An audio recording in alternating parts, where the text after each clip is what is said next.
नमस्कार दोस्तों, स्वागत है आप सभी का आपके अपने YouTube चैनल एक प्रयास में। आज हम प्रतियोगी परीक्षाओं में पूछे जाने वाले हिंदी के कुछ महत्वपूर्ण प्रश्न करेंगे। तो चलिए शुरू करते हैं। आज का हमारा पहला प्रश्न, गारसा दा तासी के ग्रंथ का नाम है। Option A history of Hindi literature. Option B a sketch of Hindi literature.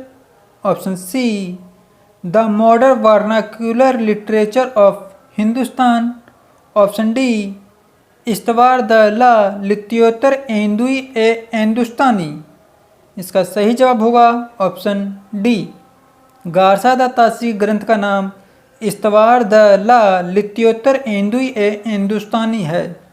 यह फ्रेंच भाषा में पेरिस में मुद्रित की गई। यह पुस्तक दो भागों में विभक्त है, जिसका प्रकाशन क्रमशः 1839 और 1847 में किया गया।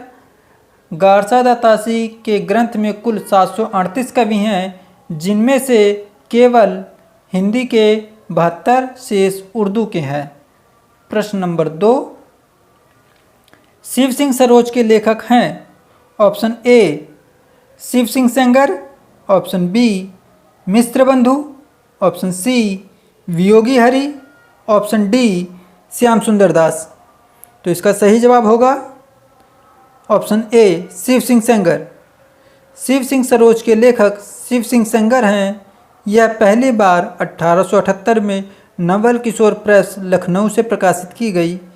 इसे हिंदी साहित्य के इतिहास का प्रस्थान बिंदु भी कहा जाता है। इसके पूर्वार्ध में 838 और उत्तरार्ध में 1003 कवियों का उल्लेख है। इसमें कुल 687 कवियों की तिथियां भी बताई गई हैं। प्रश्न नंबर 3, गोरखनाथ किसके शिष्य थे। Option A Jalandhar Nath. Option B Machhandarnath. Option C Satyanath. Option D Nagarjuna. इसका सही जवाब होगा ऑप्शन बी मच्छंदरनाथ। गोरखनाथ मच्छंदरनाथ के शिष्य थे। प्रश्न नंबर 4, पहुम चेरू के लेखक कौन है। Option A Pushpadant. Option B Vidyapati. Option C Swayambhu. Option D उपरोक्त में से कोई नहीं। इसका सही जवाब होगा ऑप्शन सी, पहुम चेरू के लेखक स्वयंभू हैं। स्वयंभू ने रामकथा को आधार मानकर पहुम चेरू की रचना की। तुलसीदास कृत रामचरितमानस में पहुम चेरू का प्रभाव दिखाई देता है। स्वयंभू को अपभ्रंश का वाल्मीकि भी कहा जाता है और डॉक्टर भयाणी ने स्वयंभू को अपभ्रंश का कालिदास और पुष्पदंत को भवभूति कहा है। प्रश्न नंबर 5, हिंदी का प्रथम महाकाव्य है। Option A Prithviraj Raso. Option B Khuman Raso. Option C Hammir Raso. Option D Parmal Raso. इसका सही जवाब होगा ऑप्शन ए पृथ्वीराज रासो। हिंदी का प्रथम महाकाव्य पृथ्वीराज रासो है। इसके रचयिता चंद्रबरदाई हैं। पृथ्वीराज रासो में कुल 69 सर्ग हैं, जिनमें कि सबसे बड़ा सर्ग कनवज युद्ध है। इसे पृथ्वीराज रासो का मूल कथानक माना जाता है। पृथ्वीराज रासो पिंगल शैली में लिखा गया है, जो कि ब्रज भाषा का वह रूप है जिसमें राजस्थानी बोलियों का मिश्रण है। पृथ्वीराज रासो को चंद्रबरदाई के पुत्र जल्हड़ ने पूरा किया। शुरुआत चंद्रबरदाई ने की थी और अंत जल्हड़ ने किया। प्रश्न नंबर 6, संदेश रासक के रचयिता कौन है। Option A Abdul Rahman. Option B Dalpati Vijay. Option C Jagnik. Option D नरपति।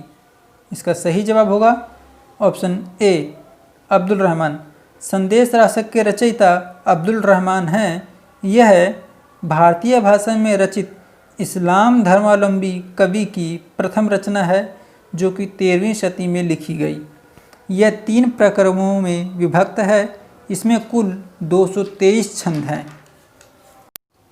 प्रश्न नंबर 7, गोरी सोवे सेज पर मुख पर डारे केस, यह पंक्ति किसकी है। Option A Swayambhu. Option B Vidyapati. Option C Amir Khusro. Option D Mulla Daud. इसका सही जवाब होगा ऑप्शन सी अमीर खुसरो। गोरी सोवे सेज पर मुख पर डारे केस, यह पंक्ति अमीर खुसरो ने कही है। प्रश्न नंबर 8, 12 बरस लो कुकर जीवे अरु 13 लो जिए सियार, बरस 18 छत्री जीवे आगे जीवन को धिक्कार, यह पंक्ति किसकी है? Option A Bhushan, option B Pushpadant, option C Mulla Daud, option D Jagnik. इसका सही जवाब होगा ऑप्शन डी जगनिक। 12 बरस लो कुकर जीवे अरु 13 लो जिए सियार, बरस 18 छत्री जीवे आगे जीवन को धिक्कार, यह पंक्ति जगनिक ने कही है। प्रश्न नंबर 9, किसका बेटा किसकी बहू आप स्वार्थ मिलिया सहू, यह पंक्ति किसकी है? Option A Gorakhnath, option B Dombipa, option C Charpatnath, option D Madhukar कवि। इसका सही जवाब होगा ऑप्शन सी चरपटनाथ। किसका बेटा किसकी बहू आप स्वार्थ मिलिया सहू, यह चरपटनाथ ने कहा है। प्रश्न नंबर 10, काह्यो को ब्याह परदेस सुन बाबुल मोरे, यह पंक्ति किसकी है? Option A Abdul Rahman, option B Amir Khusro, option C Mulla Daud, option D Vidyapati. इसका सही जवाब होगा ऑप्शन बी अमीर खुसरो। काह्यो को ब्याहे परदेस सुन बाबुल मोरे, यह अमीर खुसरो ने कहा है। Thanks for watching. Please like share and subscribe. Thank you.